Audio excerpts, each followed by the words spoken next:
All right, let's dive right in. We're about to unpack one of the most visually stunning and honestly theologically packed verses in the entire book of Revelation.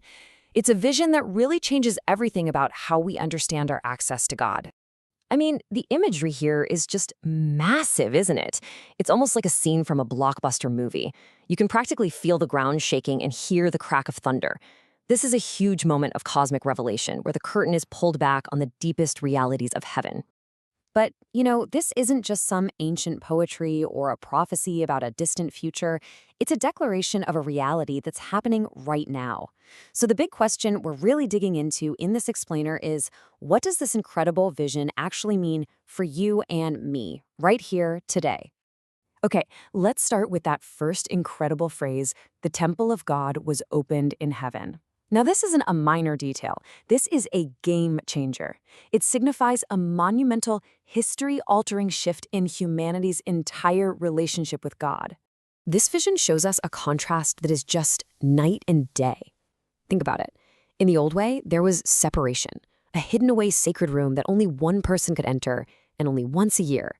God felt, well, distant. But in the new way, that separation is completely gone. Heaven is now within us. Through Jesus, we have direct, constant access. We're not servants standing way off in the distance anymore. We are sons and daughters welcomed right into his presence. And here's the beautiful part about this new access. It's not something we had to earn. It was made for us. That's why we can enter with boldness, because this new and living way has been thrown wide open permanently. So the crucial point here is that this opened temple doesn't just give us a new place to go, it gives us a completely new identity. We're not outsiders looking in anymore. We're actually made kings and priests, sons of God who can look at his glory directly. That open door in heaven means there's an open door set right in front of us on earth. So, let's move to the next part of this vision, because the plot thickens. Not only is the temple open, but something that was hidden away for centuries is now seen. The Ark of his Testament. So what's the big secret being revealed here? For generations, the Ark of the Covenant was the most sacred object on earth, tucked away in the most hidden part of the temple. But let's be clear, the vision in Revelation isn't showing us some historical artifact. It's revealing a spiritual reality. God's presence and his promises are no longer hidden. They are on full display, and their new home is inside the hearts of people. And what's really cool is if you look at the three things inside the original ark, each one points to a promise that's now fulfilled. You had the manna, which symbolized God's provision, and we now have that in Jesus, the bread of life. You had Aaron's rod that budded, representing God's power to bring life from death. That's resurrection power. And you had the tablets of the law, which are now fulfilled and written on our hearts. And this all leads to one single profound truth. Jesus himself is the true ark. He is the living fulfillment of the covenant. When the Bible says the Word became flesh and tabernacled, or literally pitched his tent among us, it means Jesus is the very presence of God, made totally accessible to all of us. Okay, so we've got an open temple and a revealed ark. But what about that storm? I mean, lightning, thunder, an earthquake, hail, it all sounds pretty terrifying. But what if we've been misunderstanding what this storm is really all about? This kind of imagery isn't actually new. When God came down on Mount Sinai to give the law, the same exact elements were there. Thunder, lightning, a trembling mountain. This storm is like God's signature. It's a sign of the manifest presence of a holy and majestic God. It's meant to inspire awe, not just fear. And that brings us to the whole idea of judgment. Now, we usually hear that word and immediately think punishment. But biblically, it's so much bigger than that.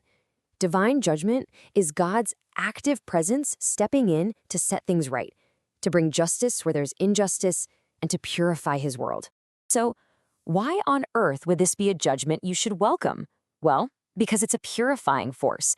It's founded on truth. For anyone who's oppressed, it's a sign of deliverance and justice. The prophets even said that when God's judgments come to the earth, that's when people will finally learn what righteousness is. So the takeaway here is actually profound. Don't ever separate the storm from the presence. Where you see the signs of God's power, the thunder and the lightning, you will also find his character, his absolute righteousness, and his glorious presence. This brings us to the final and, maybe the most important part of this whole explainer. This incredible vision isn't just something for us to sit back and admire from a distance. It is a direct call to action for the church today. Yeah, this is not a spectator sport. The opening of the temple, the revealing of the ark, and the storm of his presence, all of it combines to form a mission statement for the church, for those of us who follow Jesus, often called the bride in the Bible. So what's the mission? It's to live out the reality of this open heaven. It means we're called to be bold, spirit-empowered witnesses in the world, to hang on through the hard times, trusting in resurrection life, and to stand firm in our testimony, sharing the story of Jesus to bring transformation to a world that desperately needs it. When you boil this whole complex vision down, it really comes to one unified, powerful message. Because of Jesus, access to God is granted. The broken relationship between heaven and earth is restored. And no matter what things might look like in the world, the kingdom of Jesus always, always prevails. So we're left with this final thought. This isn't just theology. It is an invitation. The vision is a reality. The temple is open. The ark, God's very presence, is seen. So the question for all of us now is, how will we witness to that truth?